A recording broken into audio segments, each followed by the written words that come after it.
ಸಹನಾವವತು ಸಹನೌ ಭುನಕ್ತು ಸಹ ವೀರ್ಯಂಕರವಾವಹೈ ತೇಜಸ್ವಿನಾವಧೀತಮಸ್ತು ಮಾ ವಿದ್ವಿಷಾವಹೈ. ಓಂ ಶಾಂತಿ ಶಾಂತಿ ಶಾಂತಿ. ಅಥ ಕೃಷ್ಣಯಜುರ್ವೇದೀಜ ಶ್ವೇತಾಶ್ವತರೋಪನಿಷತ್. ತತ್ರ ಪ್ರಥಮೋಧ್ಯಾಯಃ. ಕೃಷ್ಣ ಯಜುರ್ವೇದದ ಶ್ವೇತಾಶ್ವತರೋಪನಿಷತ್ತಿನಲ್ಲಿ ಮೊದಲನೆಯ ಅಧ್ಯಾಯ, ಅದರಲ್ಲಿ ಉಪೋದ್ಘಾತ ರೂಪವಾಗಿ ಬಂದಿರತಕ್ಕಂತಹ ಭಾಗವನ್ನು ನಾವು ನೋಡ್ತಾ ಇದ್ದೇವೆ. ಅದರಲ್ಲಿ ಈ ಉಪನಿಷತ್ತಿನಲ್ಲಿ ಏನು ಇಲ್ಲಿ ಪ್ರಧಾನವಾಗಿ ಇಲ್ಲಿ ಹೇಳಿರ್ತಕ್ಕಂತಹ ತತ್ವ ವಿಷಯ ಯಾವುದು ಎಂಬುದನ್ನು ಮೊದಲು ಹೇಳಿ, ಮತ್ತೆ ಅದಕ್ಕೆಲ್ಲದಕ್ಕೂ ಕೂಡ ಪ್ರಮಾಣಪೂರ್ವಕವಾಗಿ ಬೇಕಾದಷ್ಟು ಉದ್ಗ್ರಂಥಗಳನ್ನು, ಉಪನಿಷತ್ತು, ಭಗವದ್ಗೀತೆ, ಪುರಾಣ ಮುಂತಾದ ಎಲ್ಲ ಗ್ರಂಥಗಳಿಂದಲೂ ಕೂಡ ಪ್ರಮಾಣ ವಾಕ್ಯಗಳ ಸುರಿಮಳೆಯನ್ನೇ ಸುರಿಸ್ತಾ ಇದ್ದಾರೆ ಇಲ್ಲಿ ಭಾಷ್ಯಕಾರ. ಆ ಭಾಗದಲ್ಲಿ ನಾವು ಈಗ ಯಾವ ಭಾಗವನ್ನು ನೋಡ್ತಾ ಇದ್ದೇವೆ ಅಂದರೆ, ಈ ಉಪನಿಷತ್ತಿನಲ್ಲಿ ಮುಖ್ಯವಾಗಿ ಹೇಳಿರತಕ್ಕಂತಹದ್ದೆಲ್ಲವೂ ಕೂಡ ಏನು, ನಾವು ಯಾವುದನ್ನ ನಮ್ಮ ಈ ಇಂದ್ರಿಯಗಳಿಂದ ನಾವು ಗ್ರಹಿಸುತ್ತೇವೆಯೋ, ಈಗ ನಾವು ಗ್ರಹಿಸ್ತೀವಿ ಇಂದ್ರಿಯಗಳ ಮೂಲಕ ಯಾವ ಯಾವ ವಿಷಯಗಳನ್ನ ನಾವು ಗ್ರಹಿಸುತ್ತೇವೆಯೋ ಅವೆಲ್ಲವೂ ಕೂಡ ಏನು ಸತ್ಯವಾಗಿರಬೇಕು ಅಂತಕ್ಕಂಥದ್ದೇನು ಇಲ್ಲ. ಅಯ್ಯಯ್ಯೋ, ಕಣ್ಣಿನಿಂದ ನೋಡಿದ್ದು, ಕಿವಿಯಿಂದ ಕೇಳಿದ್ದು ಅದನ್ನೂ ಸತ್ಯವಾಗೋದಿಲ್ಲ, ಅದು ಸತ್ಯ ಅಂತ ಹೇಳೋಕೆ ಆಗೋದಿಲ್ಲ ಅಂದರೆ ಅದು ಹೇಗೆ ಅಂತಂದರೆ, ಅದಕ್ಕೆ ಬೇಕಾದಷ್ಟು ದೃಷ್ಟಾಂತಗಳನ್ನು ಹೇಳಿ, ಹಗ್ಗ ಹಾವು, ಬೆಳ್ಳಿ ಕಪ್ಪೆ ಚಿಪ್ಪು, ಮತ್ತು ಸ್ವಪ್ನ ಜಾಗೃತ್ತು ಮುಖ್ಯವಾಗಿ ಇದನ್ನೆಲ್ಲವನ್ನು ಹೇಳಿ, ನೋಡಿ ಈ ತರಹ ಇದೆ ಅಂದ್ರೇನು, ಕಣ್ಣಿಗೆ ಕಂಡದ್ದು, ಕಣ್ಣಿಗೆ ಬರೀ ಕಣ್ಣಿಗೆ ಅಲ್ಲ, ಇಂದ್ರಿಯ ಗ್ರಾಹ್ಯವಾದ ಎಲ್ಲವೂ ಕೂಡ ಸತ್ಯವಾಗಿ ಇರಲೇಬೇಕು, ಅದೇ ಸತ್ಯ ಎಂಬ ಯಾವ ನಿಯಮವೂ ಇಲ್ಲ. ಯಾಕೆಂದ್ರೆ ಯಾವತ್ತೂ ಕೂಡ ಸತ್ಯವೇ ಆಗೋದಿಲ್ಲ.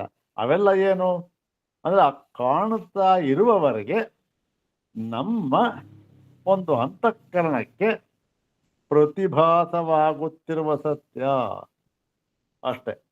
ನಮಗೆ ತೋರ್ತಾ ಇದೆ, ಈಗ ಆಯಿತು, ಮುಗಿದಾಯ್ತು ಅಷ್ಟೆ. ತೋರ್ತಾ ಇದ್ದ ಮಾತ್ರಕ್ಕೆ ಅದನ್ನು ಸತ್ಯ ಅಂತ ಹೇಳೋದಕ್ಕಾಗೋದಿಲ್ಲ. ಈ ಅರ್ಥದಲ್ಲಿ ನಾವು ಹೇಳ್ತಾ ಇರತಕ್ಕಂಥ ಸತ್ಯವಾಗೋದಿಲ್ಲ ಅಂತಂದ್ರೆ ಇನ್ನೇನು, ಮತ್ತೆ ಅದು ಇನ್ನೇನಿದೆ, ಸತ್ಯವಾಗೋದಿಲ್ಲ ಅಂದಮೇಲೆ ಸತ್ಯಕ್ಕೆ ಈ ಒಂದು ವಿರೋಧವಾದ ಪದ ಯಾವುದು, ಅದಕ್ಕೆ ಪ್ರತಿಯೋಗಿಯಾದ ಪದ ಯಾವುದು? ಅನೃತ ಅಷ್ಟೇ. ಓ, ಅದೆಲ್ಲ ಅನೃತವೇ. ಹಾಗಾದ್ರೆ ಅನೃತ ಅಂತ ಹೇಳಬೇಕಷ್ಟೇ. ಏನಿದು?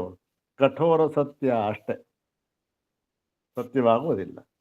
ಮತ್ತೆ ತೋರ್ತಾ ಇದೆಯಲ್ಲ, ತೋರ್ತಾ ಇದೆ ಅಂತಂದ್ರೆ ಅದು ಭ್ರಾಂತಿ ಜ್ಞಾನ ಅಂತ ಹೇಳಿದಷ್ಟೆ.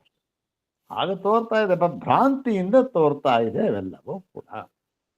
ಹಾಗೆ ಮಾಯಾವಿ ಯಾವುದೋ ಒಂದು ಪದಾರ್ಥವನ್ನ ಸೃಷ್ಟಿಸಿದ, ಅದು ಹೇಗೆ ತೋರುತ್ತೆ? ಅದು ಆ ಕಾಲಕ್ಕೆ ಆ ಕಾಲ ಸತ್ಯ ಅಂತ ತೋರ್ತಾ ಇದೆ. ಆದರೆ ಏನು, ಅದು ಶಾಶ್ವತವಾದ ಸತ್ಯವಲ್ಲ.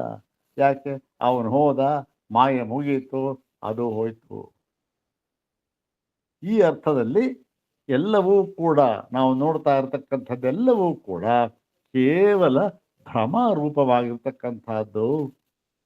ಮತ್ತೆ ಏನು ಅದು ಅದರಿಂದ ಉಂಟಾಗತಕ್ಕಂಥ ಜ್ಞಾನ ಅಂತ ಏನಿದೆ ಅದೂ ಕೂಡ ಸಮ್ಯಜ್ಞಾನವಲ್ಲ, ಅದೂ ಕೂಡ ಭ್ರಮಜ್ಞಾನವೇ ಆಗಿದೆ ಅಂತ ಹೇಳಿ, ಮತ್ತೆ ಈ ಯಾತಕ್ಕೆ ಹೀಗೆ ತೋರ್ತಾ ಇದೆ ಮತ್ತು ಈ ಸುಖ ದುಃಖ ಸಂಸಾರ ತೋರ್ತಾ ಇರ್ತಕ್ಕಂಥದ್ದು ಅಂತ ಹೇಳಿ ಅದಕ್ಕೆ ಅಧ್ಯಾಸ ಒಂದನ್ನೊಂದು ಬೆರೆಸಿ ನಾವು ಪರಸ್ಪರ ಅಧ್ಯಾಸ ಮಾಡಿಕೊಂಡು ಅವಿದ್ಯೆಯನ್ನು ತಿಳಿತಾ ಇದ್ದೀವಿ, ಅದಕ್ಕೋಸ್ಕರ ಅಂತ ಹೇಳಿದ್ರು.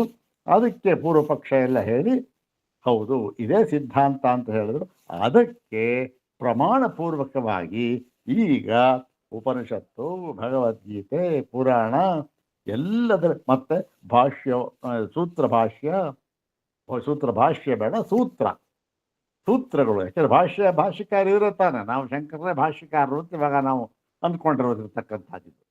ಆದ್ದರಿಂದ ಸೂತ್ರದ ಭಗವಾನ್ ಬಾದರಾಯಣರು ಏನನ್ನು ಹೇಳಿದ್ದಾರೆ ಅದೆಲ್ಲವನ್ನೂ ಕೂಡ ಇಲ್ಲಿ ಉದ್ಧಾರ ಮಾಡಿ ಇದನ್ನ ಸಮರ್ಥನೆ ಮಾಡುತ್ತಿದ್ದಾರೆ.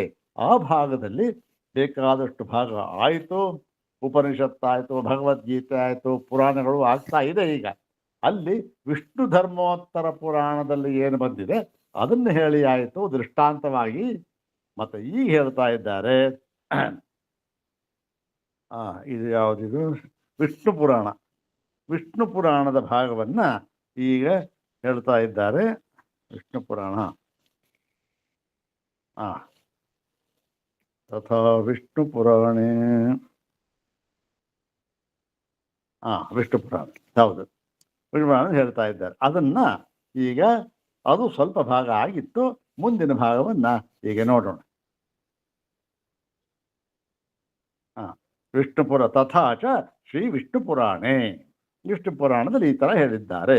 ಏನು ಅಂದ್ರೆ ಪರಮಾತ್ಮ ತ್ವಮೇವೈಕೋ ನಾನ್ಯೋಸ್ತಿ ಜಗತಃ ಪತೆ ತವೈಷ ಮಹಿಮಾಯೇನ ವ್ಯಾಪ್ತಮೇತಚ್ಚರಾಚರಂ.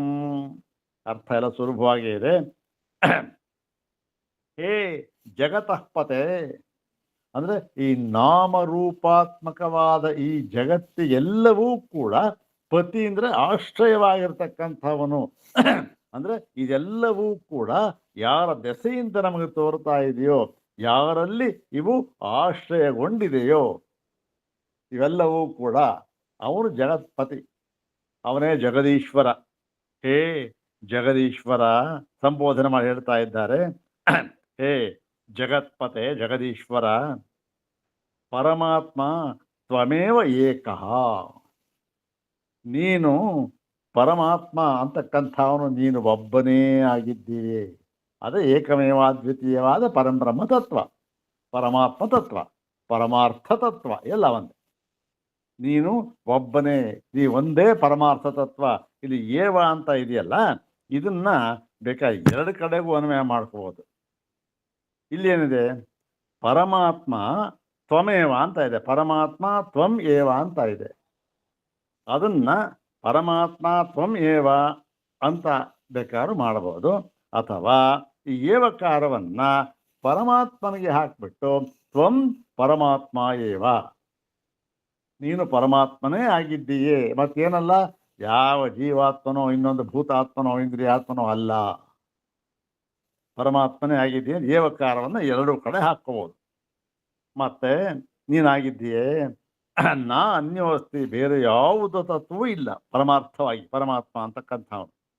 ತವೈಷ ಮಹಿಮಾ, ಇದು ನಿನ್ನದೇ ಮಹಿಮೆ, ಇವೆಲ್ಲವೂ ಕೂಡ ನಿನ್ನದೇ ಮಹಿಮೆ. ಯಾವುದು ಮಹಿಮೆ ಅಂದ್ರೆ ಏನ ಯಾವುದರಿಂದ ಏತಚ್ಚರಾಚರಂ, ಈ ಚರಾಚರ ಸ್ಥಾವರ ಜಂಗಮಾತ್ಮಕವಾಗಿರತಕ್ಕಂತಹ ಜಗತ್ತು, ನಾಮರೂಪಾತ್ಮಕವಾದ ಜಗತ್ತು ವ್ಯಾಪ್ತಂ ವ್ಯಾಪಿಸಲ್ಪಟ್ಟಿದೆಯೋ, ಈ ಇಡೀ ನಾಮರೂಪಾತ್ಮಕವಾಗಿ ಸ್ಥಾವರ ಜಂಗಮವಾಗಿರತಕ್ಕಂತಹ ಈ ಜಗತ್ತು ವ್ಯಾಪಿಸಲ್ಪಟ್ಟಿದೆಯೋ, ಯಾರಿಂದ ವ್ಯಾಪಿಸಲ್ಪಟ್ಟಿದೆಯೋ ಅವನು ನೀನೊಬ್ಬನೇ ಆಗಿದ್ದೀಯೇ ಅಂತಕ್ಕಂಥದ್ದು.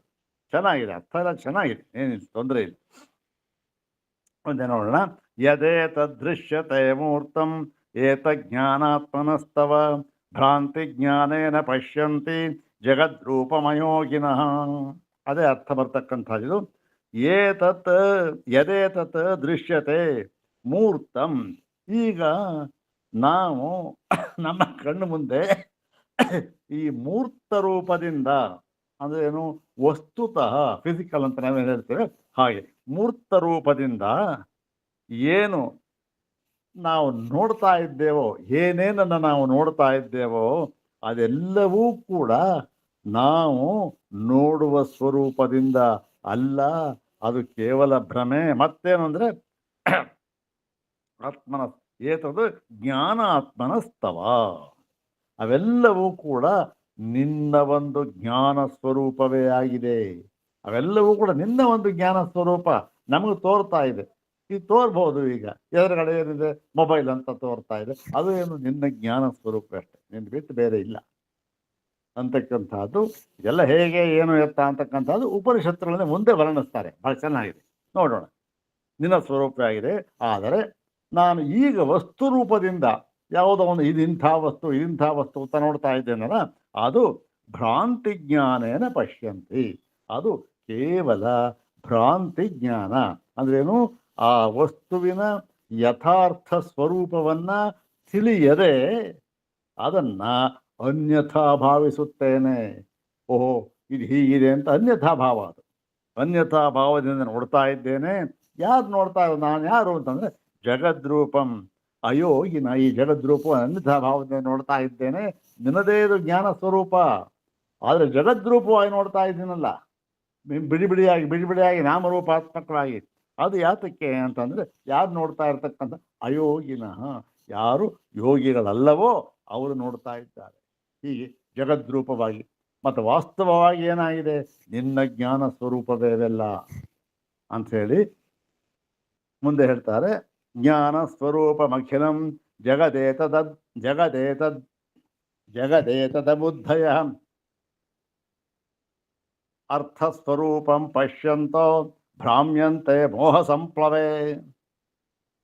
ಜ್ಞಾನ ಸ್ವರೂಪಮಖಿಲಂ ಜಗದ್ರೂಪಂ ಜಗದೇತತ್ ಏತತ್ ಜಗತ್ ಅಖಿಲಂ ಜಗತ್ ಜ್ಞಾನ ಸ್ವರೂಪಂ. ಹಿಂದೆ ಹೇಳಿದ್ರು, ಅದನ್ನೇ ಹೇಳ್ತಾ ಇದ್ದಾರೆ. ಈ ಎಲ್ಲ ಜಗತ್ತು ಕೂಡ ನಿನ್ನ ಒಂದು ಜ್ಞಾನ ಸ್ವರೂಪವೇ ಆಗಿದೆ. ಆದರೆ ಏನಾಗಿದೆ, ಹೀಗಿರತಕ್ಕಂತಹ ವಸ್ತು ತತ್ವವನ್ನ ಅರ್ಥಸ್ವರೂಪಂ ಪಶ್ಯಂತಹ ಅಂದ್ರೆ ನಿನ್ನ ಒಂದು ಅರ್ಥಸ್ವರೂಪ ಹೇಗಿದೆಯೋ ಅನ್ಯಥಾ ಪಶ್ಯಂತು, ಅಜ್ಞಾನ ದೃಷ್ಟಿ. ಆ ಅಜ್ಞಾನ ದೃಷ್ಟಿಯಿಂದ ನೋಡ್ತಾ ಏನು ಮಾಡ್ತಾರೆ ಜನಗಳು, ಭ್ರಾಮ್ಯಂತೆ ಭ್ರಮೆಗೆ ಒಳಗಾಗಿ ಏನು ಮಾಡ್ತಾ ಇದ್ದಾರೆ, ಮೋಹ ಸಂಪ್ಲವೇ ಭ್ರಾಮ್ಯಂತಿ. ಆ ಮೋಹವೆಂಬ ಮಹಾಸಾಗರದಲ್ಲಿ ಭ್ರಾಮ್ಯಂತಿ ಅಂದ್ರೇನು, ಸುಮ್ಮನೆ ಏಳೋದು ಬೀಳೋದು ಮುಳುಗೋದು ತೇಲೋದು ಮಾಡಿ ಅಷ್ಟೆ. ಏತು ಜ್ಞಾನವಿದ ಶುದ್ಧ ಚೇತಸಸ್ಥೇಖಿಲಂ ಜಗತ್ ಜ್ಞಾನಾತ್ಮಕಂ ಪಶ್ಯಂತಿ ತ್ವದ್ರೂಪಂ ಪಾರಮೇಶ್ವರಂ. ಇವರೇನು ಭ್ರಮಾಧೀನರಾಗಿ ಮೋಹ ಸಂಪ್ಲವದಲ್ಲಿ ಬಿದ್ದುಬಿಟ್ಟಿದ್ದಾರೆ, ಮೋಹ ಸಾಗರದಲ್ಲಿ ಬಿದ್ದುಬಿಟ್ಟೇನು ಅಜ್ಞಾನ ದೃಷ್ಟಿಯಿಂದ ನಾಮರೂಪಾತ್ಮಕವಾಗಿ ಬಿಡಿಯಾಗಿ ನೋಡ್ತಾ ಇದ್ದಾರೆ. ಮುಂದೆ ಹೇಳ್ತಾರೆ ನೋಡಿ, ಏತು ಜ್ಞಾನವಿದ. ಆದರೆ ಯಾರು ಈ ಒಂದು ಆ ಸ್ವರೂಪವನ್ನ, ನಿನ್ನ ಸ್ವರೂಪವನ್ನ ಯಥಾವತ್ತಾಗಿ ತಿಳಿದಿದ್ದಾರೆಯೋ, ನಿನ್ನ ಸ್ವರೂಪವನ್ನ ಅವರೆಲ್ಲರೂ ಕೂಡ ಯಥಾವತ್ತಾಗಿ ತಿಳಿದಿರತಕ್ಕಂತಹವರು, ಅವರು ಯಾರವರು, ಅವರು ಜ್ಞಾನವಿದರು, ಜ್ಞಾನವನ್ನು ಉಳ್ಳವರು, ಜ್ಞಾನ ಸ್ವರೂಪರು, ಜ್ಞಾನಿಗಳವರು. ಅವರು ಶುದ್ಧ ಚೇತಸ, ನಿನ್ನ ಶುದ್ಧವಾದ ಚೈತನ್ಯ ರೂಪವಾಗಿರ್ತಕ್ಕಂತಹ ಅಖಿಲಂ ಜಗತ್, ಈ ಎಲ್ಲ ಜಗತ್ತು ನಿನ್ನ ಚೈತನ್ಯ ಸ್ವರೂಪವೇ ಇದು. ಅದನ್ನ ಅವರು ಜ್ಞಾನಾತ್ಮಕ ಜ್ಞಾನ ಸ್ವರೂಪವಾಗಿರ್ತಕ್ಕಂಥ ಇವೆಲ್ಲವನ್ನು ಕೂಡ ಪ್ರಪಶ್ಯಂತಿ ಅಂದೇನು, ಅದನ್ನ ಯಥಾವತ್ತಾಗಿ ನೋಡುತ್ತಾರೆ. ಪಶ್ಯಂತಿ ಅಂತಂದ್ರೆ ಸುಮ್ಮನೆ ನೋಡ್ತಾರೆ ಅಂತ, ಇಲ್ಲ ಈ ಪ್ರಪಶ್ಯಂತಿ ಅಂದ್ರೆ ಯಥಾವತ್ತಾಗಿ ನೋಡುತ್ತಾರೆ. ಹೇಗಿದೆಯೋ ಹಾಗೆ ನೋಡ್ತಾರೆ, ಸಮ್ಯಕ್ ದೃಷ್ಟಿಯಿಂದ ಅಂತ ಅರ್ಥ. ಜಗದಾತ್ಮಕ ತ್ವದ್ರೂಪಂ ಪಾರಮೇಶ್ವರ, ನಿನ್ನ ಈ ಪಾರಮೇಶ್ವರ ರೂಪವನ್ನ ಅಂದ್ರೆ ಪರಮೇಶ್ವರಸ್ಯ ಇದಂ ಪಾರಮೇಶ್ವರಂ, ಅಂದ್ರೆ ಪರಮೇಶ್ವರ ಸ್ವರೂಪವಾಗಿರತಕ್ಕಂತಹ ಈ ರೂಪವನ್ನ, ಎಲ್ಲದಕ್ಕೂ ಒಡೆಯನಾಗಿದ್ದೀಯೇ ನೀನು, ಇಂತಹ ನಿನ್ನ ಸ್ವರೂಪವನ್ನ ಅವರು ನೋಡ್ತಾರೆ. ಯಾರು? ಜ್ಞಾನಿಗಳು. ಮತ್ತು ಮುಂದೆ ಹೇಳ್ತಾರೆ, ಅಹಂ ಹರಿ ಸರ್ವಮಿದಂ ಜನಾರ್ದನೋ ನಾಣ್ಯತ್ತತಃ ಕಾರಣ ಕಾರ್ಯಜಾತಂ ಈ ದೃಂಗ್ಮನೋ ಯಸ್ಯ ನ ತಸ್ಯ ಭೂಯೋ ಭವೋದ್ಭವ ದ್ವಂದ್ವಗದಾ ಭವಂತಿ. ಚೆನ್ನಾಗಿದೆ ಈ ಶ್ಲೋಕ. ಅಹಂ ಹರಿ ಸರ್ವಮಿದಂ ಜನಾರ್ದನ, ನಾನೇ ಹರಿ ಅಂದ್ರೆ ನಾನೇ ಬ್ರಹ್ಮವಾಗಿ, ಹರಿ ಜನಾರ್ದನ ಇವೆಲ್ಲ ಆ ಒಂದು ಈ ಉಪಾಧಿಯನ್ನ ಕೊಟ್ಟು ನಾವು ಹೆಸರಿಸ್ತಕ್ಕಂಥದ್ದು. ಅಂದ್ರೆ ಏನಿವೆಲ್ಲ ಪರಬ್ರಹ್ಮ ತತ್ವ. ಅಂದ್ರೆ ನಾನೇ ಆ ಪರಬ್ರಹ್ಮ ತತ್ವ ಆಗಿದ್ದೇನೆ. ಅಹಂ ಹರಿ ಸರ್ವಮಿದಂ ಜನಾರ್ದನ, ಇವೆಲ್ಲವೂ ಅಹಂ ಹರಿ ಸರ್ವ, ಎಲ್ಲವೂ ಕೂಡ ಜನಾರ್ದನ ಸ್ವರೂಪವೇ. ನಾನೂ ಕೂಡ ಹರಿಸ್ವರೂಪ ಅಂದರೆ ಬ್ರಹ್ಮಸ್ವರೂಪವೇ. ಇವೆಲ್ಲವೂ ಕೂಡ ತೋರ್ತಾ ಇರತಕ್ಕಂಥದ್ದು ಎಲ್ಲವೂ ಬ್ರಹ್ಮವೇ. ತತಃ ಅನ್ಯತ್ ನ, ಅದಕ್ಕಿಂತ ಬೇರೆಯಾಗಿ ಯಾವುದೂ ಇಲ್ಲ. ಅದಕ್ಕಿಂತ ಅಂದ್ರೆ ಏನು? ಕಾರಣ ಕಾರ್ಯ ಜಾತಂ, ಎಲ್ಲವೂ ಕೂಡ ಏನು? ಕಾರಣ ಕಾರ್ಯ ಅಷ್ಟೆ. ಯಾವುದೊಂದು ಕಾರಣ ಇರುತ್ತೆ, ಕಾರ್ಯ ಅಂದ್ರೆ ಏನು? ಕಾರ್ಯ ಕಾರಣ ಭಾವದಿಂದ ತೋರ್ತಾ ಇರತಕ್ಕಂಥದ್ದು ಈ ಜಗತ್ತು. ಅದೇನೋ ಯಾರೋ ಒಬ್ಬ ಈಶ್ವರ ಅಂತ ಇದ್ದಾನೆ, ಅವನಿಂದ ನಿಜವಾಗಿ ತೋರ್ತಾ ಇದೆ ಈ ಜಗತ್ತು ಅಂತ. ಹೀಗೆ ಈ ಕಾರಣ ಕಾರ್ಯಜಾತ, ಕಾರಣದಿಂದ ಹುಟ್ಟಿರ್ತಕ್ಕಂಥ ಎಲ್ಲ ಸಮೂಹ ಇದೆಯಲ್ಲ, ಅವೆಲ್ಲವೂ ಕೂಡ ಏನಾಗಿದೆ? ಪರಬ್ರಹ್ಮ ತತ್ವೇ ಆಗಿದೆ. ಈ ದೃಗ್ಮನೋಯಸ್ಯ, ಈ ಒಂದು ಬುದ್ಧಿ ಯಾರಿಗೆ ಇದೆಯೋ, ಅದೇನು? ಇದು ಯಥಾರ್ಥ ಬುದ್ಧಿ. ಇದು ಯಾರಿಗೆ ಇದೆಯೋ ಅವನು ಏನಾಗತ್ತೆ ಅಂದ್ರೆ ತಸ್ಯ ಭೂಯೋ ಭವೋದ್ಭವ ದ್ವಂದ್ವಗದ ನ ಭವಂತಿ. ಅವನಿಗೆ ಭೂಯ ಪುನಃ ಪುನಃ ಭವೋದ್ಭವ, ಈ ಭವ ಅಂದ್ರೆ ಸಂಸಾರ, ಈ ಸಂಸಾರದಲ್ಲಿ ಉದ್ಭವ ಅಂದ್ರೆ ಹುಟ್ಟೋದು, ಈ ಸಂಸಾರದಲ್ಲಿ ಇರೋದು, ಪುನಃ ಪುನಃ ಸಂಸಾರದಲ್ಲಿ ಹುಟ್ಟೋದು, ಸಾಯೋದು, ಹುಟ್ಟೋದು, ಈ ಒಂದು ದ್ವಂದ್ವಗದ, ದ್ವಂದ್ವಾತ್ಮಕವಾಗಿರ್ತ ಗದ ಅಂದ್ರೆ ಅತ್ಯಂತ ಘೋರವಾದ ಕಾಯಿಲೆ, ರೋಗ. ಗದ ಅಂದ್ರೆ ಅತ್ಯಂತ ಘೋರವಾದ ರೋಗ ಇದೆಯಲ್ಲ ಸಂಸಾರ, ಅದರಲ್ಲಿ ಅವನು ಯಾವತ್ತೂ ಕೂಡ ಬೀಳುವುದಿಲ್ಲ ಅಂತಕ್ಕಂಥ. ಯಾರು ನಾನೇ ಅಹಂ ಬ್ರಹ್ಮಾಸ್ಮಿ ಎನ್ನುವ ಜ್ಞಾನವಾಗಿದೆಯೋ ಅವನಿಗೆ ಅಂತ. ಮತ್ತೆ ಜ್ಞಾನ ಸ್ವರೂಪಮತ್ಯಂತಂ ನಿರ್ಮಲಂ ಪರಮಾರ್ಥತಃ ತದೈವಾರ್ಥ ಸ್ವರೂಪೇಣ ಭ್ರಾಂತಿ ದರ್ಶನತಃ ಸ್ಥಿತಂ. ಎಲ್ಲ ಏನಾಗುತ್ತೆ ಅಂದರೆ ಸ್ವಲ್ಪ ಹೆಚ್ಚು ಕಡಿಮೆ ಒಂದೇ ಅರ್ಥವನ್ನು ಕೊಡ್ತಕ್ಕಂಥ ಬೇರೆ ಬೇರೆ ಬೇರೆ ಬೇರೆ ಶ್ಲೋಕಗಳಷ್ಟೆ.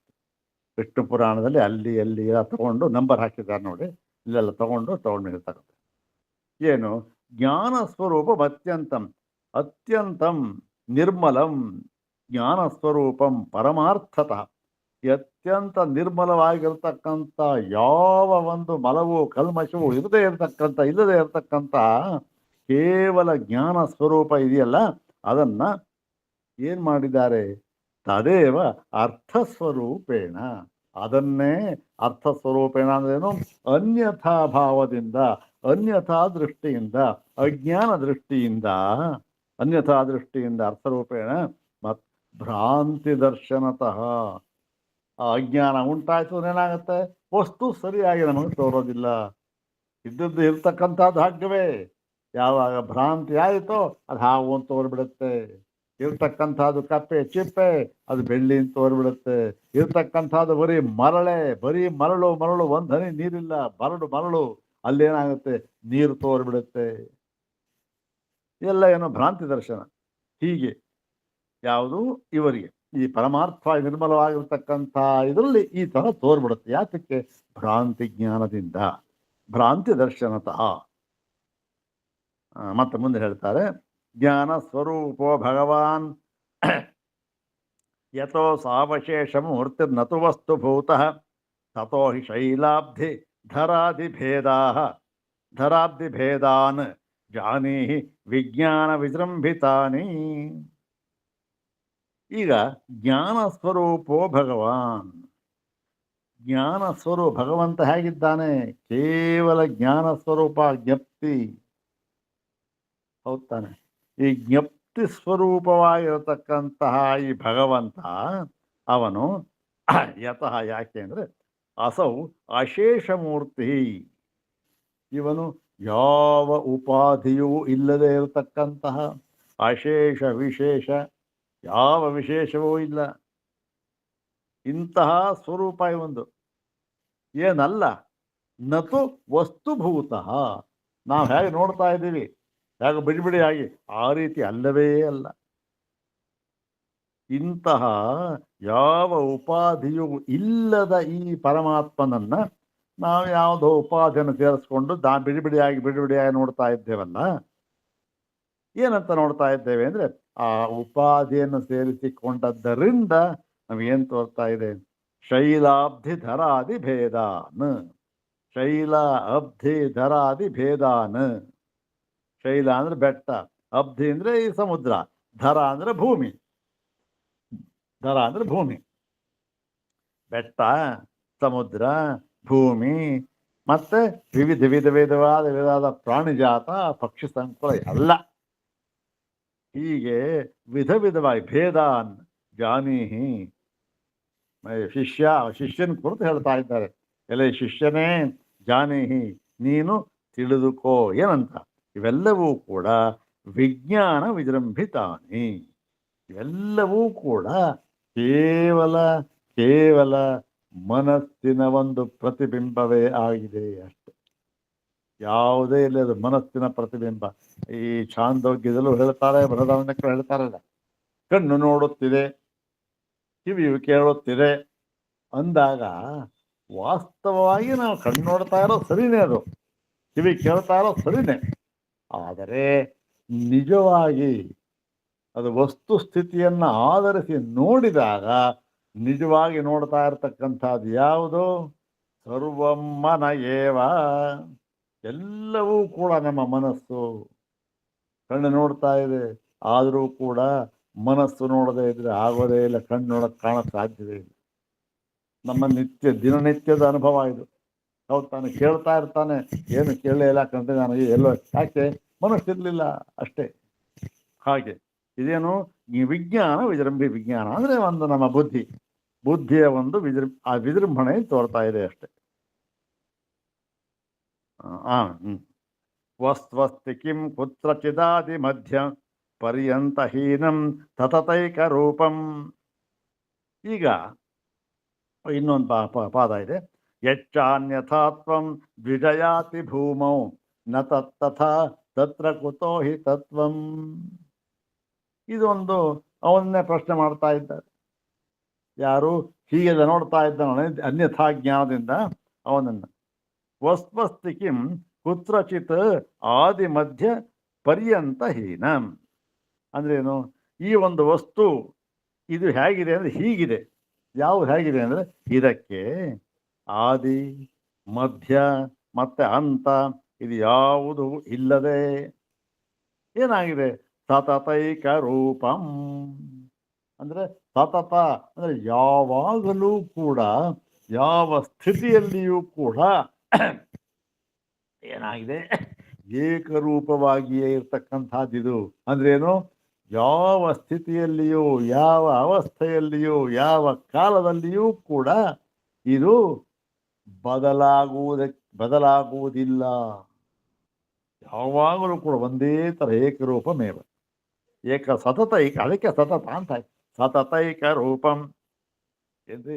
ಇವತ್ತು ತೋರ್ತಾ ಇತ್ತೋ ನಾಳೆ ಇಲ್ಲ ಸತತವಾಗಿ ಎಲ್ಲ ಅವಸ್ಥೆಗಳಲ್ಲಿ ಅಂತ ಹೇಳಿ. ಯಚ್ಚ ಅನ್ಯಥಾತ್ವಂ ದ್ವಿಜಯಾತಿ ಭೂಮೌ, ಇದು ಈ ಅನ್ಯಥಾತ್ವ ಇದನ್ನ ಬೇರೆ ಬೇರೆಯಾಗಿ ನಾವು ಹೇ ದ್ವಿಜ ಅಂದ್ರೆ ಎಲ್ಲ ಈ ದ್ವಿಜನೇ, ಶ್ರೇಷ್ಠನೇ, ಯಾತಿ ಭೂಮೌ ಈ ಭೂಮಿ ಇದೆಲ್ಲ ಇಲ್ಲಿ ತಿಳಿತಾ ಇರ್ತಾ ಅವನು ನತತ್ ತಥಾ ಕುತೋ ಹಿ ತತ್ವಂ ನ ತಥಾ. ಅದು ಹಾಗಿಲ್ಲ, ನಿಜವಾಗಿ ನೋಡೋದು ಹಾಗಿಲ್ಲ. ಹೀಗಿರೋವಾಗ ತತ್ರ ಅಲ್ಲಿ ಕುತೋ ಹಿ ತತ್ವಂ, ಅನ್ಯಥಾ ನೋಡ್ತಾ ಇದ್ದಾಗ ಈ ತತ್ವಜ್ಞಾನ ಹೇಗಾಗ್ತದೆ? ಸಾಧ್ಯವೇ ಇಲ್ಲ ಅಂತ ಹೇಳಿ ಇವೆಲ್ಲ ಅಷ್ಟೇ ಒಂದೇ ಅರ್ಥ ಬರ್ತಕ್ಕಂಥ ಒಂದು ಮಾತುಗಳಷ್ಟೆ. ಆಮೇಲೆ ಮಹಿ ಘಟತ್ವಂ ಘಟತಃ ಕಪಾಲಿಕಾ ಕಪಾಲಿಕಾ ಚೂರ್ಣರಜಸ್ತತೋಷ್ಣು ತತ ರಜತಸ್ತತೋಣು ಜನೈ ಸ್ವಕರ್ಮಸ್ತಮಿತಾತ್ಮನಿಶ್ಚಯೈ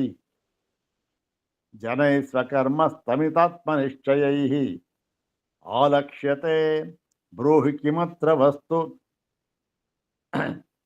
ಹೇ ಶಿಷ್ಯನೇ, ಹೇಳು ಹೇಗಿದು ಪ್ರಶ್ನೆ ಮಾಡ್ತಾ ಇದೆ. ಏನು ಈ ಒಂದು ಮಹೀಘಟತ್ವಂ, ಮಣ್ಣು, ಮಹಿ ಅಂದ್ರೆ ಮಹಿ, ಭೂಮಿಯ ಮಣ್ಣು, ಭೂಮಿಯ ಮಣ್ಣು ಅಂತ. ಮಣ್ಣು ಏನಾಗಿದೆ? ಘಟವಾಗಿದೆ. ಮಣ್ಣೇನಾಗಿ ತೋರ್ತಾ ಇದೆ ನಮಗೆ? ಘಟತ್ವಂ, ಏನೋ ಒಂದು ಆಕಾರ ಕೊಟ್ಟಾಕೊಂಡ್ರೆ ಘಟ ಆಯ್ತು. ಮತ್ತೆ ಘಟತಃ ಕಪಾಲಿಕಾ, ಈ ಘಟ ಆಯಿತು, ಆ ಘಟದಿಂದ ಏನಾಯಿತು? ಅದು ಒಡೆದೋಯ್ತು, ಏನೋ ಚೂರಾಯಿತು. ಕಪಾಲಿಕ, ಅದ್ರ ಮಡಕೆ ಚೂರಾಗೋಯ್ತು. ಮತ್ತೆ ಆ ಚೂರಾಗಿತ್ತು, ಇನ್ನೂ ಒಂದಷ್ಟು ಏಟು ಬಿತ್ತು, ಏನೋ ಆಯಿತು, ಆ ಕಪಾಲಿಕ ಏನಾಯಿತು? ಚೂರ್ಣ ರಜ, ಪುಡಿ ಆಯಿತು, ಧೂಳಾಗಿ ಹೋಯಿತು. ತಥೋ ಅಣುಹು, ಅಲ್ಲಿಂದ ಈ ಮಣ್ಣಿನ ಕಣವಾಗಿ ಬಿಡ್ತು. ಜನೈ ಸ್ವಕರ್ಮಸ್ಥಿಮಿತಾತ್ಮನಿಶ್ಚಯೈ, ಹೀಗೆ ಜನಗಳಿಂದ ಸ್ವಕರ್ಮ, ತಮ್ಮ ಯಾವುದೋ ತಮ್ಮ ಕರ್ಮ ಇದೆಯಲ್ಲ ಅದರಿಂದ ಅಸ್ತಮಿತ ಬಿಡಲ್ಪಟ್ಟವರಾಗಿ, ಮತ್ತೇನಾದರೂ ಆತ್ಮನಿಶ್ಚಯವುಳ್ಳವರಾಗಿ ಆಲಕ್ಷ್ಯತೆ, ಅದನ್ನು ನೋಡ್ತಾರೆ. ಆವಾಗ ಏನಾಗುತ್ತೆ? ಬ್ರೂಹಿ, ಹೇಳಪ್ಪ, ಕಿಮತ್ರ ವಸ್ತು. ಆಗ ಆ ವಸ್ತು ಅಂತಕ್ಕಂಥದ್ದು ಎಲ್ಲಿದೆ? ಘಟ ಎಲ್ಲಿದೆ? ಕಪಾಲ ಎಲ್ಲಿದೆ? ಎಲ್ಲ ಯಾವುದೂ ಇಲ್ಲ ಅಂತ ಹೇಳಿ ಇವೆಲ್ಲವೂ ಕೂಡ ಈ ಒಂದು ಜ್ಞಾನವನ್ನ ಮರೆತಾಗ, ಅಸ್ತಮಿತ ಕರ್ಮ, ಅಸ್ತಮಿತ ಜ್ಞಾನ ಮರೆತಾಗ ಇವೆ ಆಗತ್ತೆ ಅಂತ ಹೇಳಿ ಮತ್ತೆ ಮುಂದೆ ಹೇಳ್ತಾ ಇದ್ದಾರೆ. ತಸ್ಮಾನ್ ನ ವಿಜ್ಞಾನ ಮೃತೇಸ್ತಿ ಕಿಂಚಿತ್ ಕ್ವಚಿತ್ ಕದಾಚಿತ್ ದ್ವಿಜವಸ್ತು ಜಾತಂ ವಿಜ್ಞಾನಮೇಕಂ ನಿಜ ಕರ್ಮ ಭೇದ ವಿಭಿನ್ನ ಚಿತ್ತೈರ್ಬಹುಧಾಭ್ಯುಪೇತಂ. ಇಲ್ಲಿ ನಿರ್ಣಯ ಮಾಡಿದ್ರು. ಇಷ್ಟೆಲ್ಲ ಇದೆ, ಆದ್ದರಿಂದ ನೋಡಪ್ಪ, ಇದು ನಿರ್ಣಯವಾಯಿತು. ಏನು ನಿರ್ಣಯ ಆಯಿತು ಅಂದರೆ ತಸ್ಮಾತ್, ಆದ್ದರಿಂದ, ಇಷ್ಟೆಲ್ಲ ಹೇಳಿದ್ದೇವಲ್ಲ, ಆದ್ದರಿಂದ ನ ವಿಜ್ಞಾನಂ ಋತೆ, ಋತೆ ಅಂದರೆ ಬಿಟ್ಟು ಅಂತ ಅರ್ಥ. ಆದ್ದರಿಂದ ವಿಜ್ಞಾನಂ ಋತೆ ಅಂದರೆ ವಿಜ್ಞಾನವನ್ನು ಬಿಟ್ಟು, ಕೇವಲ ಇದೆಲ್ಲ ಏನು ನಮ್ಮ ವಿಜ್ಞಾನದಿಂದ ತೋರ್ತಾ ಇರತಕ್ಕಂಥದ್ದು, ಇದು ನೋಡಿ ಬೌದ್ಧವಾದ, ಇದು ಬೌದ್ಧರ ವಿಜ್ಞಾನವಾದ ಇದೆಯಲ್ಲ ಅದೇ. ಏನು ಅವರು ಬೌದ್ಧ ಹೇಳ್ತಕ್ಕಂಥದ್ದು ಎಲ್ಲ ನಾವು ಸೂತ್ರ ಭಾಷೆ ನೋಡಿದ್ದೇವೆ. ಬೌದ್ಧರು ಯಾವ ವಸ್ತುವೂ ಕೂಡ ವಸ್ತುತಃ ನಾವೇನು ಕಾಣ್ತಾ ಇದೆ ಅದಲ್ಲ, ಅದೇನಾಗಿದೆ, ಅದು ಕೇವಲ ವಿಜ್ಞಾನ ಸ್ವರೂಪ, ಮನಸ್ಸಿನ ವಿಜ್ಞಾನ. ಅದು ವಿಜ್ಞಾನ ಸ್ವರೂಪದ ವಿಜ್ಞಾನವೇ ಹೀಗೆ ತೋರ್ತಾ ಇದೆ ಅಷ್ಟೇ, ಇನ್ನೇನಿಲ್ಲ ಅಂತ ಹೇಳ್ತಾರಲ್ಲ. ಆದ್ದರಿಂದ ವಿಜ್ಞಾನವನ್ನು ಬಿಟ್ಟು ಯಾವೊಂದೂ ಕೂಡ ಎಲ್ಲಿಯೇ ಆಗಲಿ, ಕಿಂಚಿತ್ ಕ್ವಚಿತ್, ಯಾವುದೇ ಆಗಲಿ, ಎಲ್ಲಿಯೇ ಆಗಲಿ, ಕದಾಚಿತ್, ಯಾವಾಗಲೇ ಆಗಲಿ, ಹೇ ದ್ವಿಜ ವಸ್ತುಜಾತಂ ನ, ವಸ್ತುಭೂತವಾಗಿ ಇಲ್ಲವೇ ಇಲ್ಲ ಯಾವತ್ತು. ಎಲ್ಲವೂ ಕೂಡ ವಿಜ್ಞಾನ ವಿಜ್ಞಾನ ವಿಜ್ಞಾನ. ಬೌದ್ಧರ ವಿಜ್ಞಾನವಾದಾಯಿತು. ವಿಜ್ಞಾನ ಹೀಗೆ ಉಜ್ಜಾತಂ ವಿಜ್ಞಾನ ಮತ್ತು ಕ್ವಚಿತ್ ಕದಾಚಿತ್ ದ್ವಿಜವಸ್ತು ವಸ್ತುಜಾತ, ವಸ್ತು ಸಮೂಹವೆಲ್ಲ ಇದೆ. ಮತ್ತು ವಿಜ್ಞಾನಮೇಕಂ ನಿಜ ಕರ್ಮ ಭೇದ ವಿಭಿನ್ನ ಚಿತ್ತ. ಒಂದೇ ಒಂದು ವಿಜ್ಞಾನ ಏಕರೂಪವಾಗಿರ್ತಕ್ಕಂಥದ್ದು. ಅದೇನಾಗಿದೆ? ಈ ನಿಜ ಕರ್ಮ ಭೇದ ವಿಭಿನ್ನ ಅಂದರೆ ನಮ್ಮ ಒಂದು ಕರ್ಮದಿಂದ ಅದು ಭಿನ್ನ ಭಿನ್ನವಾಗಿ ಏನಾಗಿದೆ ನಮಗೆ? ಆ ಭಿನ್ನವಾದ ಒಂದು ನಮ್ಮ ತಿಳುವಳಿಕೆಯಿಂದ ನಮಗೆ ಬಹಳವಾಗಿ ಅಭ್ಯುಪೇತಂ, ನಮಗೆ ಗೊತ್ತಾಗ್ತಾ ಇದೆ. ಏನೋ ನಮ್ಮ ಒಂದು ವಿಭಿನ್ನ ನಿಜ ಕರ್ಮ ಭೇದವೇ, ನಮ್ಮ ಕರ್ಮಕ್ಕೆ, ನಮ್ಮ ಸಂಸ್ಕಾರಕ್ಕೆ ಅನುಸರಿಸಿ ಅದು ಹಾಗಾಗಿ ತೋರ್ತಾ ಇದೆ ಅಷ್ಟೇ ಹೊರತು ಇನ್ನೇನು ಇಲ್ಲಪ್ಪ. ಎಲ್ಲವೂ ಕೂಡ ವಿಜ್ಞಾನವೇ. ವಿಜ್ಞಾನವನ್ನು ಬಿಟ್ಟು ಬೇರೆ ಯಾವುದೂ ಇಲ್ಲ ಅಂತ ಹೇಳಿ ನೋಡಿ ಮುಂದುವರಿತಾ ನೋಡಿ. ಜ್ಞಾನಂ ವಿಶುದ್ಧಂ ವಿಮಲಂ ವಿಶೋಕಂ ಅಶೇಷ ಅಶೇಷ ಲೋಭಾದಿ ನಿರಸ್ತ ಸಂಗಂ ಏಕಂ ತದೈಕಂ ಪರಮಃ ಪರೇಶಃ ಸ ವಾಸುದೇವೋ ನಯತೋನ್ಯದಸ್ತಿ. ಇಲ್ಲಿ ನಿರ್ಣಯ, ಇದು ನಿರ್ಣಯ ವಾಕ್ಯ ಏನು. ಹಾಗಾಗಿ ಜ್ಞಾನಂ ವಿಶುದ್ಧಂ ವಿಮಲಂ ವಿಶೋಕಂ ಇವೆಲ್ಲವೇ ವಿಶುದ್ಧವಾದ ಜ್ಞಾನ, ಕೇವಲ ಜ್ಞಾನ ಸ್ವರೂಪ, ವಿಮಲವಾಗಿರ್ತಕ್ಕಂಥದ್ದು. ವಿಗತಾಹ ವಿಗತಂ ಮಲಂ ಅಥವಾ ವಿಗತಾನಿ ಮಲಾನಿ ಯಸ್ಮಾತ್, ಯಾವ ಕೊಳೆಯೂ ಇಲ್ಲ ಅವನು. ವಿಗತಾನಿ ಮಲಾನಿ ಯಸ್ಮಾತ್ ಅದೇನದು ವಿಮಲಂ ಅದು. ಮತ್ತೆ ವಿಶೋಕ, ಶೋಕಮೋಹ ಯಾವುದು ದ್ವಂದ್ವವೇ ಇಲ್ಲ. ಲೋಭಾದಿ ನಿರಸ್ತವ ಸಂಗಂ, ಯಾವ ಕಾಮ ಕ್ರೋಧ ಲೋಭಮೋಹ ಯಾವುದೂ ಇಲ್ಲ. ಅಸಂಗ ಯಾವುದೋ ಸಂಘವೇ ಇಲ್ಲ. ಏಕಂ ಸತ್, ಒಂದೇ ಅದಿರ್ತಕ್ಕಂಥ ಸತ್ಸ್ವರೂಪ ಒಂದೇ ಒಂದು, ಅದೇ ಪರಮಃ, ಅದೇ ಪರಮೋಚ್ಚವಾಗಿರ್ತಕ್ಕಂಥದ್ದು. ಪರೇಶಃ, ಎಲ್ಲಕ್ಕೂ ಒಡೆಯನಾಗಿರ್ತಕ್ಕಂಥದ್ದು. ಯಾರವನು ಅಂತಂದರೆ ಇದು ಪುಲ್ಲಿಂಗದಲ್ಲಿ ಹೇಳ್ತಾ ಇದ್ದಾರೆ. ಸಹ ಅವನೇ ವಾಸುದೇವೋ, ಅವನೇ ಅದೇ ವಾಸುದೇವನಲ್ಲಿ ಬ್ರಹ್ಮತತ್ವ ಅಂತಷ್ಟೆ. ಭಗವದ್ಗೀತನೂ ಇದೇ ಮಾತನಾಡಿದ್ರೆ ವಾಸುದೇವ ಅಂತಂತ. ವಾಸುದೇವ ಅಂದರೆ ಭಗವಂತ ಅಂತಂತಷ್ಟೆ. ಇಲ್ಲಿ ವಾಸುದೇವ ನಯತ, ಯಾರಿಗಿಂತ ಬೇರೆಯಾಗಿ ಬೇರೆ ಯಾವುದು ಇಲ್ಲವೋ ಅದೇ ಭಗವಂತ ವಾಸುದೇವ ಅಂಥೇಳಿ. ಸದ್ಭಾವ ಏವಂ ಭವತೋ ಮಯೋಕ್ತೋ ಜ್ಞಾನಂ ತಥಾ ಸತ್ಯಮಸತ್ಯಮನ್ಯತ್ ಸತ್ಯಮಸತ್ಯಮನ್ಯತ್ ಏತತ್ತು ಯತ್ ಸವ್ಯವಹಾರಭೂತಂ ಏತತ್ತು ಯತ್ ಸಂವ್ಯವಹಾರಭೂತಂ ತತ್ರಾಪಿ ಚೋಕ್ತಂ ಭುವನಾಶ್ರಿತಂತೆ. ಇಲ್ಲಿ ಹೇಳ್ತಾರೆ ನೋಡಿ, ಸದ್ಭಾವ ಏವಂ ಭವತೋ ಮಯೋಕ್ತೋ, ಇದು ಈ ಒಂದು ಏವಂ ಈ ರೀತಿಯಾಗಿ ನಿಮಗೆ ನಿಮ್ಮ ಅವನಿಗೆ ಶಿಷ್ಯ ಹೇಳ್ತಾ ಇರ್ತಕ್ಕಂಥದ್ದು ಸತ್ಯ ಏನಿದು. ಸದ್ಭಾವ ಏವಂ, ಎಲ್ಲವೂ ಕೂಡ ಈ ಸತ್ತೇ ಆಗಿದೆ. ಸದೈವ ಸೌಮ್ಯದ ಮಗ್ರ, ಅದು ಸತ್ಸ್ವರೂಪ, ಸತ್ಯ ಸತ್ಯ ಇರ್ತಕ್ಕಂಥ ವಸ್ತು, ಪರಮಾರ್ಥವಾಗಿರ್ತಕ್ಕಂಥ ವಸ್ತು ಅದೇ ಆಗಿದೆ. ಸದೈವಮಯ ಮಯೋಕ್ತೋ, ಇದನ್ನು ನಾನು ಇಲ್ಲಿವರೆಗೆ ನಿನಗೆ ಹೇಳಿದ್ದೇನೆ. ಜ್ಞಾನಂ ತಥಾ, ಮತ್ತು ಅದರ ಜ್ಞಾನ, ಸತ್ಯಂ ಅಸತ್ಯಂ ಅನ್ಯತ್, ಮತ್ತೆ ಈ ಬೇರೆ ಆಗಿರ್ತಕ್ಕಂಥ ಅಸತ್ಯ ಅಸತ್ಯ ದ್ವಂದ್ವಾತ್ಮಕವಾದದ್ದು ಅದನ್ನು ಆಯಿತು ಹೇಳಿ. ಏತತ್ವ ಸಂವ್ಯವಹಾರ ಭೂತಂ, ಇವೆಲ್ಲ ಏನಾಗಿದೆ, ಸತ್ಯ ಅಸತ್ಯ ಶೋಕ ಅಮೋಹ ಇವೆಲ್ಲ ಸಂವ್ಯವಹಾರ, ವ್ಯವಹಾರಕ್ಕೋಸ್ಕರ ಇರ್ತಕ್ಕಂಥದ್ದು ಇದು. ಅದಕ್ಕೆ ಏನಾಗಿದೆ, ವ್ಯಾವಹಾರಿಕ ಸತ್ಯ ಅಂತ ಹೇಳಿದ್ವಿ ನಾವು. ಇವೆಲ್ಲವೂ ಕೂಡ ವ್ಯಾವಹಾರಿಕ ಸತ್ಯ. ವ್ಯಾವಹಾರಿಕ ಸತ್ಯ ಅಂದ್ರೆ ಏನು, ವ್ಯವಹಾರ ಎಲ್ಲಿಯವರೆಗೆ ಇರುತ್ತೋ ಅಲ್ಲಿಯವರೆಗೆ ಮಾತ್ರ ಇದಕ್ಕೆ ಸತ್ಯತ್ವ ಅಂತಕ್ಕಂಥದ್ದು. ಈ ವ್ಯವಹಾರ ಅಂತನ್ನೋದು ಎಲ್ಲಿಯವರೆಗೆ ಇರುತ್ತೆ, ವ್ಯವಹಾರ ಅಂತನ್ನೋದು ಎಲ್ಲಿಯವರೆಗೆ ಈ ಶರೀರ ಇರುತ್ತೋ ಅಲ್ಲಿಯವರೆಗೂ ವ್ಯವಹಾರ. ಅಂದರೆ ಶರೀರ ಭಾವ ಎಲ್ಲಿಯವರೆಗೆ ಇರುತ್ತೋ ಅಲ್ಲಿಯವರೆಗೆ ಈ ವ್ಯವಹಾರ ಇರುತ್ತೆ. ಮತ್ತು ವ್ಯವಹಾರ ಹೋಗೋದು ಯಾವಾಗ ಅಂದರೆ ಶರೀರ ಭಾವ ಹೋದ ಮೇಲೆ. ಶರೀರ ಭಾವ ಹೋದ ಮೇಲೆ ಅಂದ್ರೇನು, ಓ ಮರಣ ಪ್ರಾಪ್ತ, ಅಯ್ಯಯ್ಯೋ ಅದು ಹಾಗಲ್ಲ, ಅದಲ್ಲ, ಮರಣಕ್ಕೂ ಸಂಬಂಧವೇ. ಶರೀರ ಭಾವ ಹೋದ ಮೇಲೆ ಅಂತೇನು ಗೊತ್ತೇನು, ಶರೀರದಲ್ಲಿ ನಮಗೆ ಅಭಿಮಾನವು ಹೋದ ಮೇಲೆ ಅಂತ ಅರ್ಥ ಅಷ್ಟೆ. ನಾನು ಅದೇ ಅಧ್ಯಾಸ, ನಾವು ನನ್ನದು ಅಂತ ಅಧ್ಯಾಸ ಇದೆಯಲ್ಲ ಅದು ಹೋದ ಮೇಲೆ ಅಂತ ಹೇಳಿ. ಇವೆಲ್ಲ ಸಂವ್ಯವಹಾರ ಭೂತಂ ತತ್ರಾಪಿ ಚೋಕ್ತಂ ಭುವನಾಶ್ರಿತಂತೆ. ಅಂದರೆ ಇದು ಈ ಒಂದು ಈ ಪ್ರಪಂಚದ ರೂಪದಲ್ಲಿ, ಆ ವಿಷಯದಲ್ಲಿ ಇದರ ವರ್ಣನೆಯನ್ನ ನಾವು ಮಾಡಿದ್ದೇವೆ. ಇಷ್ಟೆಲ್ಲ ಏನು ಈ ಪ್ರಪಂಚ ತೋರ್ತಾ ಇರ್ತಕ್ಕಂಥದ್ದು ಇವೆಲ್ಲವೂ ಕೂಡ ಕೇವಲ ಸಂವ್ಯವಹಾರ ರೂಪದಿಂದ ಎಲ್ಲಿಯವರೆಗೆ ವ್ಯವಹಾರ ಇರುತ್ತೋ ಅಲ್ಲಿಯವರೆಗೂ ತೋರುತ್ತೆ. ವ್ಯವಹಾರ ಎಲ್ಲಿಯವರೆಗೆ ಇರುತ್ತೆ, ನಾವು ಎಲ್ಲಿವರೆಗೆ ಅಧ್ಯಾಸ ಮಾಡ್ಕೊಂಡಿರ್ತೀವೋ ಇವೆಲ್ಲ ನಂದು ನನ್ನದು ಅಂತ ಹಾಗೆ, ನಾನು ನನ್ನದು ಅಂತ ಅಲ್ಲಿವರೆಗೆ.